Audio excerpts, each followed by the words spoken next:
So today we're going to be taking George's vital signs.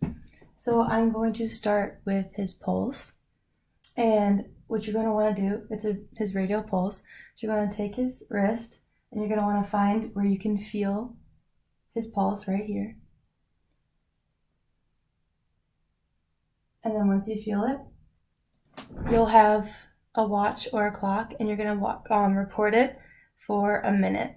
And every time you hear or feel a thump is when you're going to count for a full minute, and then you're going to document it. So I'm going to use my phone since my watch is not working. And you're going to want to tell him to be relaxed and not talk for the minute, and let him know when you're starting and when you're finished. I'm going to start. Are you ready?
All right, and then you're going to document it. Where did I put the pencil?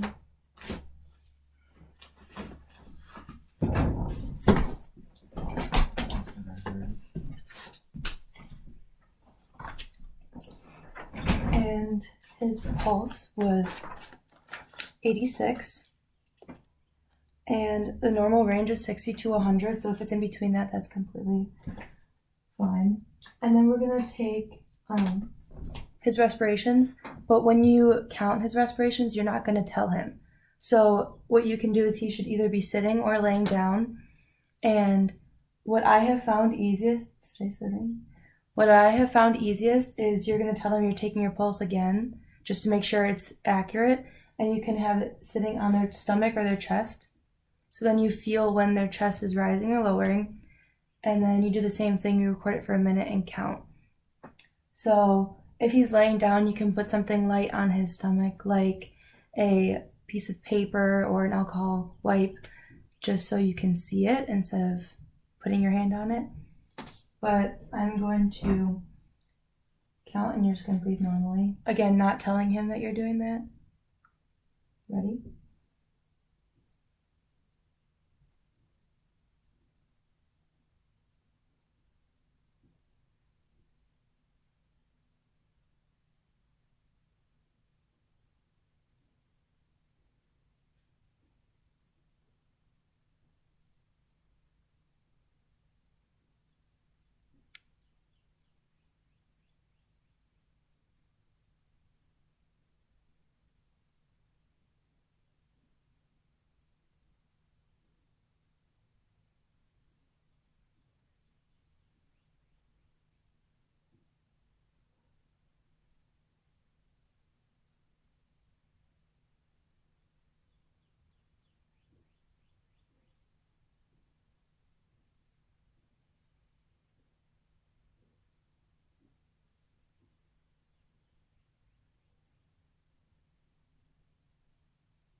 All right. And his respirations were 30, which is a little higher than normal. The normal range is 12 to 20, but since I told him and he knew that I was counting them, he's not breathing like he normally is. So for temperature, there's quite a few different ways. Most common is orally, and there's two different types of thermometers. So there's an electric one, and there's a glass one, which I don't have. So for both of them, you're going to clean it off with an alcohol swab. And for both oral temperatures, you're going to use gloves because you might be coming in contact with a bodily fluid. So you wipe it down with the alcohol wipe after you've washed your hands and applied your gloves. And then you're going to have them sitting or laying down as well. And for an electric one, you're going to press the on button, and then you're going to ask them to lift up your tongue, and then you're going to put it under their tongue and close their mouth, and you're going to wait until it beeps.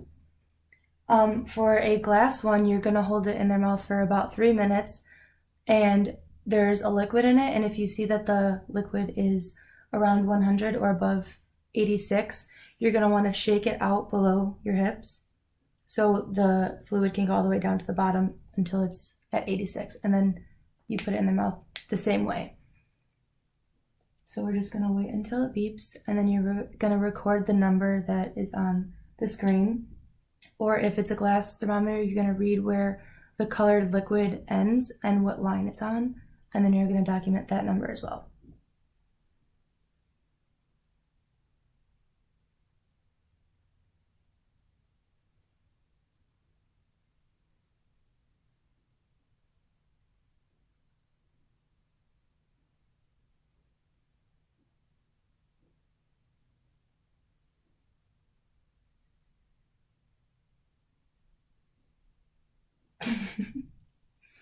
All right, so his temperature is 98.0, so you're going to record that, and this is in Fahrenheit. You're going to take off the protective sheath or probe cover, wipe it down with an alcohol wipe, remove your gloves, and wash your hands. So I don't have the wipe with me, so I'm going to do that later. Same thing with the glass thermometer. And then when there's the different ways that you can record temperature is axillary, which is in the armpit. So you can use, again, an electric one or a glass one.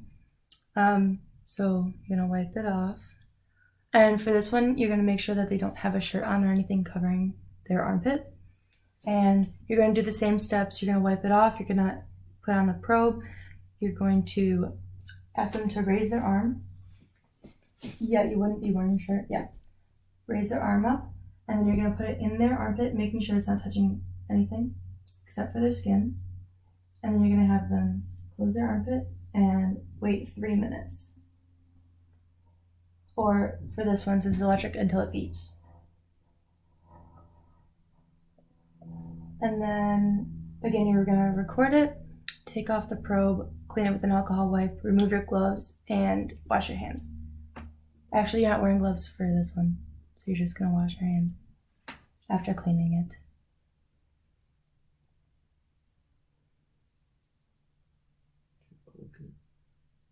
I did. Waiting until it beeps. And then there's also the rectal way of taking a temperature. And you'd have an electric thermometer, and it's the same thing, but they're different colors, so you know which one's oral and which one's rectal. So you're going to do the same thing. You're going to clean it off with an alcohol wipe, put on the protective sheath, and you're going to lubricate at least 1 inch of it. So they're going to be on their backs with their knees up, and you're going to insert it 1 inch in, and that is the most accurate way of telling a temperature because it's inside their body. And so they're laying on their back with their knees up. You're going to insert it 1 inch, and you're going to wait until it beeps, or the 3 minutes, which the electric one will beep. And then you're going to record the temperature. You're going to take off the probe cover, wipe it down, remove your gloves, and wash your hands. Not beeping. Yeah, that's not beeping. We're gonna wait for that. Beep. Okay, it beeped. And it is 96.9. You're gonna document that. And then you're going to take off the cover, wipe it down, and do hand hygiene. Next is the temporal one. So I, again, don't have one of them, and you're just going to turn it on. It's electric. And you're going to start in the middle of their forehead. And you're going to run it across the side. And then you're going to let go of the button. And then you'll read the temperature on the screen. And then write that down too. So a normal temperature in adults is about 98 to 99. 98.4 to 99.4. And anything around 100.4 for a child or an adult is considered a fever. So yeah, that's the different ways to take a temperature.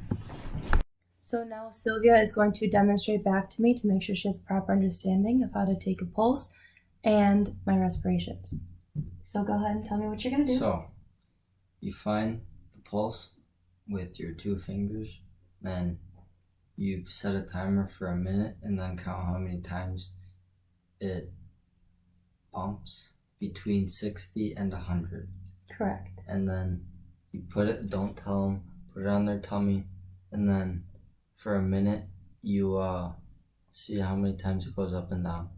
How many is normal for respirations? It's 12 30. to 20. Oh crap, okay.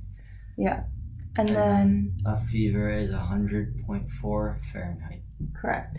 And since your son George is in droplet precautions because he has the flu, what would you wear to keep yourself and him safe? Gown, mask, and gloves. Correct. And we demonstrated how to do that as well. And do you have any questions on anything I explained to you? No? All right.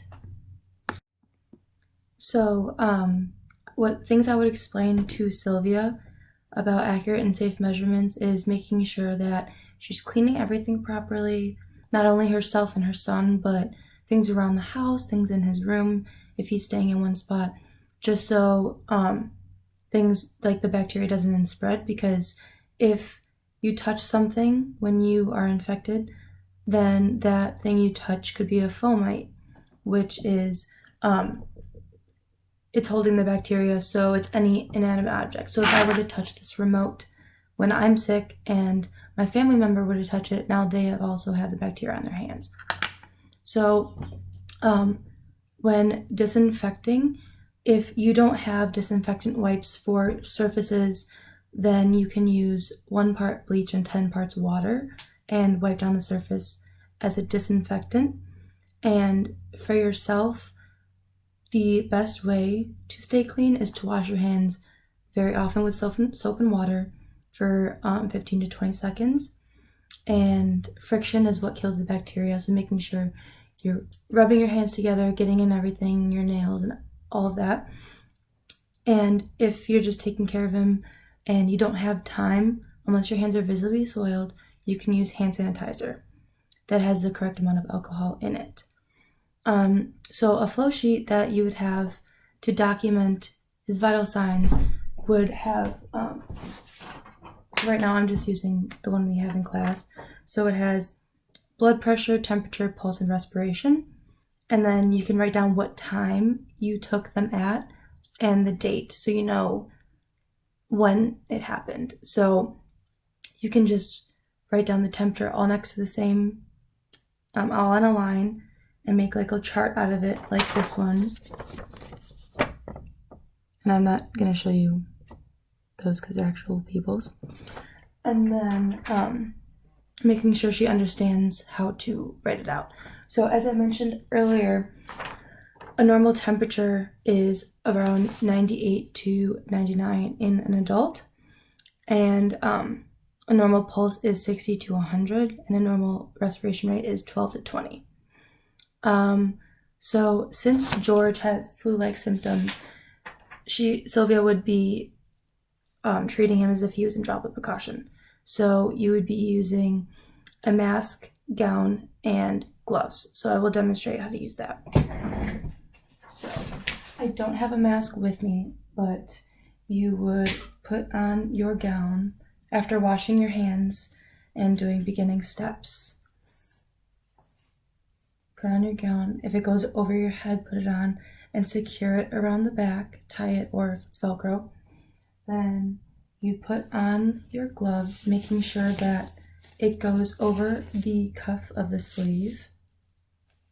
so nothing gets inside. Same thing on the other side. And again, this is after you perform your hand hygiene. Same thing on this side. And then to put a mask on, I don't have one. You would put it around the back of your ears, spread it out, making sure it's covering your nose and your chin, and slightly pinch your nose to make sure it's fitted. And you can check to see if air is coming in and out. And if it's not, that's what you want. So to take it off, you would take off your gloves by pinching the middle and pulling it off, and then squeezing it in your hand, and then going on the inside and doing the same thing, making sure you're not touching anything, and drop it into the disposal bin.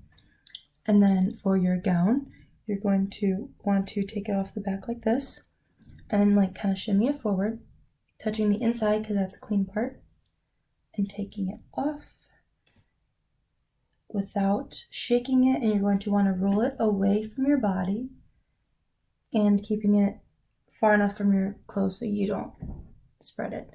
And then your mask, you're going to want to take it off one ear, the other, and drop it directly into the bin without touching the front. So you're going to want to clean surfaces very often and your hands as often as possible, and always before and after you care for someone. So I talked about the different ways of obtaining temperature, which are tympanic, rectal, oral, and axillary, which is armpit. So different factors that may affect body temperature is the temperature of the room or the weather, if it's cold outside, what they're wearing. So you're going to want to make sure that they're properly dressed. And I know I forgot to mention this earlier, but when you're taking an oral temperature, you're going to want to make sure that they haven't consumed anything, hot or cold, before taking their temperature. And if they have consumed anything, you're going to want to wait 15 minutes and then take their oral temperature. So those things can also affect their temperature. And if they had just taken a shower or a bath or whatever, washed their face. So yeah, and then so what the pulse determines is how fast your heart is beating. So as I mentioned earlier, normal range is 60 to 100. Anything above that, anything below that, you should call the doctor, and you should make sure you make note of that being abnormal.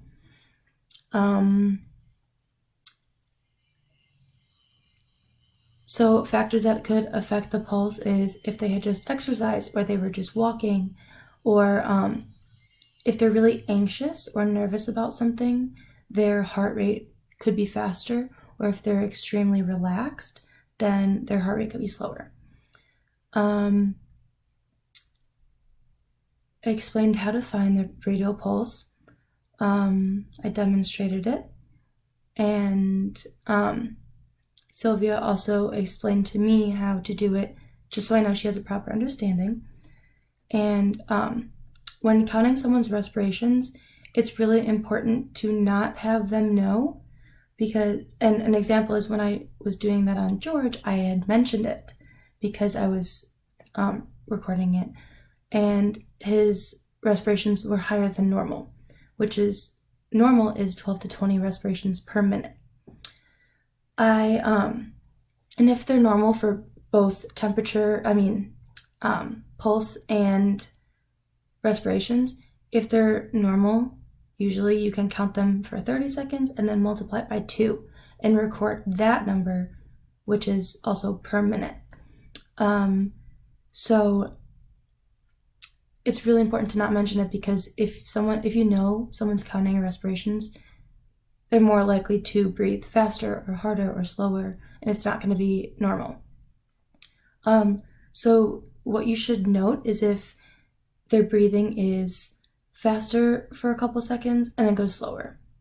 And if it's not at a normal rate the whole time, you should write down if it's above 20 or below 12 and note that. And again, count until it's a minute or 30 seconds and multiply by 2. And something that could also affect the respiratory rate is the same thing as your temperature and your pulse. If someone had just exercised, or if they were walking up and down stairs, or if they had gotten up too fast, their pulse could also drop and the respirations could be lower as well. So you're going to want to make sure that when you're taking their vital signs, they're sitting down or laying down and they're relaxed. And if they've had nothing to eat or drink within the past 15 minutes. And always document everything exactly what you read. So if you're reading a glass thermometer, making sure that you're reading where it is on the line, where the liquid ends on the line, and write that down immediately. And you're going to want to make sure that you're wiping everything down properly and cleaning your hands properly. So, like I mentioned earlier, when you're taking someone's temperature, if you're using an oral thermometer or a rectal thermometer, you're going to want to wear gloves. Anything that you can come in contact with bodily fluids, you should be wearing gloves. But especially if that patient is in droplet precaution, like George is, you're going to want to always wear gloves when caring for him, and a mask and a gown. And that's about it. Making sure that you're documenting everything, making sure that they're safe, and you're safe as well.